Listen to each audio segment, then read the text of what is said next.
No vídeo de hoje, vamos falar sobre uma nova crise que pode surgir nos próximos anos, e tem a ver com a aplicação de bloqueios obrigatórios e a distribuição de dinheiro aos cidadãos no início da pandemia. Houve um problema que se expandiu rapidamente. É um problema que o mundo nunca viu antes. Na verdade, pode criar uma crise que não será sentida apenas na próxima semana, no próximo mês ou mesmo no próximo ano, mas poderá ser sentida por várias décadas. Durante a Segunda Guerra Mundial, a Grã-Bretanha estava no meio de uma guerra contra as potências do eixo, e logo se depararam com um obstáculo. Eles estavam rapidamente ficando sem dinheiro, então começaram a pegar dinheiro emprestado de seus próprios futuros contribuintes, bem como dos Estados Unidos e Canadá. Em 1941, a Grã-Bretanha começou a aceitar empréstimos e assumir dívidas para financiar a guerra. E em 1945, o país havia assumido uma dívida de quase 10 bilhões de dólares de seus credores. Neste momento, a relação dívida-PIB da Grã-Bretanha era de 200%, o que significa que o país tinha 2 vezes mais dívida do que todo o seu valor de mercado, ou seja, todos os seus bens e serviços que produz ao longo de um ano inteiro. E para você ter noção, o Banco Mundial afirma que, quando um país atinge uma relação dívida-PIB acima de 77%, sua economia começará a desacelerar, pois haverá uma parcela muito grande de sua receita indo para pagar sua própria dívida. Então, depois que a guerra terminou, a Grã-Bretanha acumulou uma dívida tão grande que não poderia pagá-la em um ano, 5 anos, 10 anos, ou mesmo em 20 anos. Em 29 de dezembro de 2006, a Grã-Bretanha fez seu último pagamento de sua dívida da Segunda Guerra Mundial para os Estados Unidos e Canadá. Isso significa que os contribuintes britânicos de 1945 até 2006 tiveram uma pequena parte de seus impostos todos os anos indo para a dívida que o país acumulou na década de 40. E por cerca de uma década após a Segunda Guerra Mundial, a economia da Grã-Bretanha foi drasticamente prejudicada, em parte devido à dívida pendente que contraíram. No entanto, sua economia acabou se recuperando, graças a um influxo de contribuintes chamados baby boomers, bem como algumas reformas econômicas e investimentos em infraestrutura. Mas a Grã-Bretanha teve um pouco de sorte, na maioria das vezes quando um país acumula tanta dívida, como a Grã-Bretanha fez durante a Segunda Guerra Mundial, eles não têm tanta sorte. Em 2001, a dívida da Argentina em relação ao PIB atingiu 166%, e fez com que o país deixasse de pagar mais de 100 bilhões de dólares em dívidas. Essa inadimplência fez com que o capital saísse do país, e logo a nação viu milhões de pessoas entrarem na pobreza, enquanto o desemprego atingiu 19% da população. E até hoje, a Argentina ainda não está totalmente recuperada da crise da dívida, pela qual passou quase 20 anos atrás. Histórias semelhantes podem ser ouvidas em todo o mundo, como a Grécia em 2012, Zimbábue em 2006, Venezuela em 2017 e Rússia em 1998. Embora a dívida possa ser uma coisa boa para resolver os problemas sérios de hoje, quase sempre terá sérias consequências a longo prazo, que podem durar anos ou até décadas. E um problema sério é que os países da América funcionam essencialmente com dívidas, principalmente os Estados Unidos. Historicamente, a economia americana tem sido tão grande e cresceu tão rápido que tirar dezenas de bilhões de dólares aqui ou ali não tem sido um grande problema, pois era uma porcentagem muito pequena da economia geral do país. Por exemplo, em 2006, os Estados Unidos tinham uma dívida relativamente saudável em relação ao PIB, de cerca de 60%. Mas então a crise financeira chegou, e durante essa crise os Estados Unidos começaram a procurar maneiras de jogar dinheiro na economia. Então começou a tirar centenas de bilhões de dólares, e eventualmente surgiu trilhões de dólares em dívidas. E algumas pessoas podem pensar que os Estados Unidos, juntamente com os outros países que contraíram dívidas para superar a crise financeira, pagaram a dívida que eles acumularam em 2008 e 2009. Mas na verdade ocorreu o oposto.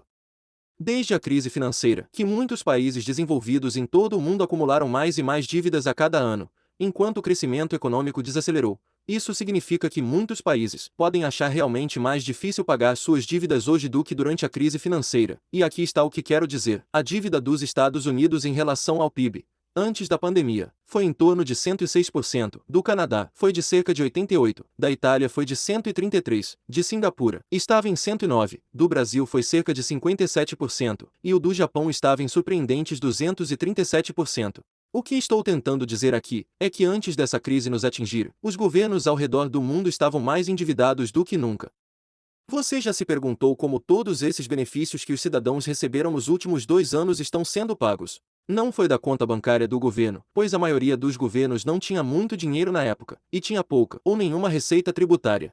Tudo isso vem de dívidas. Então sim, todos os pacotes de ajuda e pacotes de estímulo que todos os países do mundo distribuíram, são essencialmente uma forma de dívida que seus cidadãos pagadores de impostos terão que pagar nas próximas décadas. Nos Estados Unidos, por exemplo, aproximadamente 1 em cada 10 dólares de impostos enviados para o governo federal vai diretamente para o pagamento de juros da dívida nacional, e não para qualquer programas governamentais. No Brasil, estamos vivendo um cenário ainda pior, onde o custo da dívida pública ultrapassou 600 bilhões, sendo que a arrecadação federal foi de 1,8 trilhão de reais em 2021, ou seja, a cada R$ 3 de impostos enviados para o governo brasileiro, R$ 1 foi para financiar a dívida.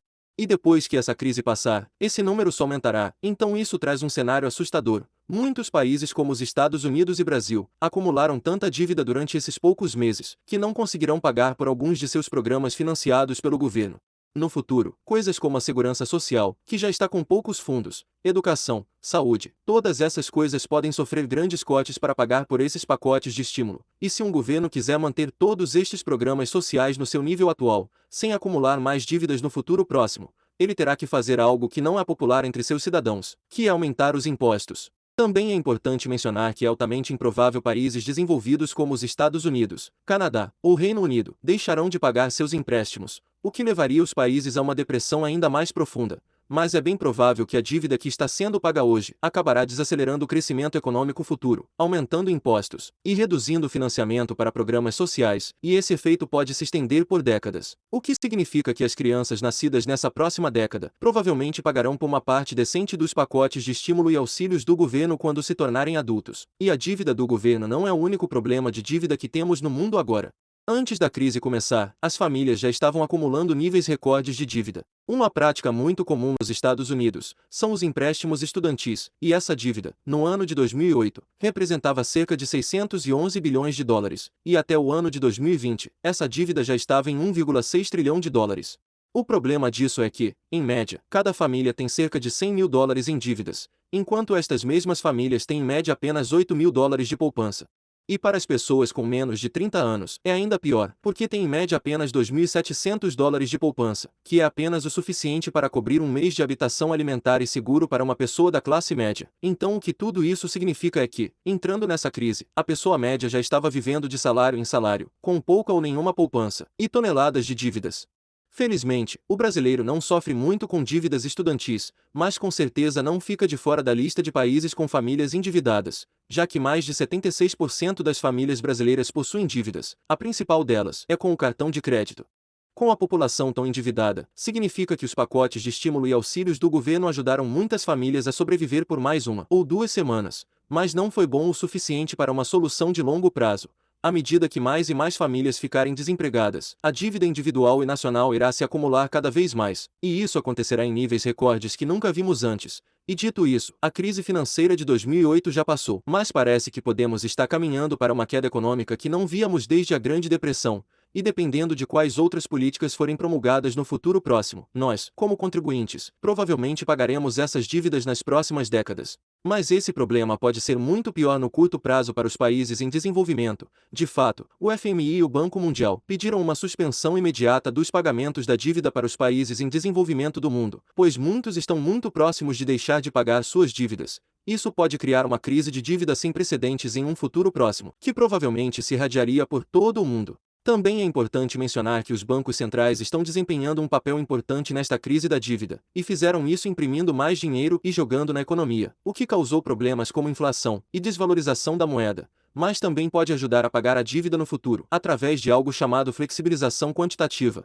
Mas isso pode ser um vídeo inteiro em si. Então quem sabe, essa pode ser a pior crise da dívida que o mundo já viu, mas talvez não. Apenas o tempo dirá. O que você pensa sobre a crise da dívida? Deixe-me saber nos comentários.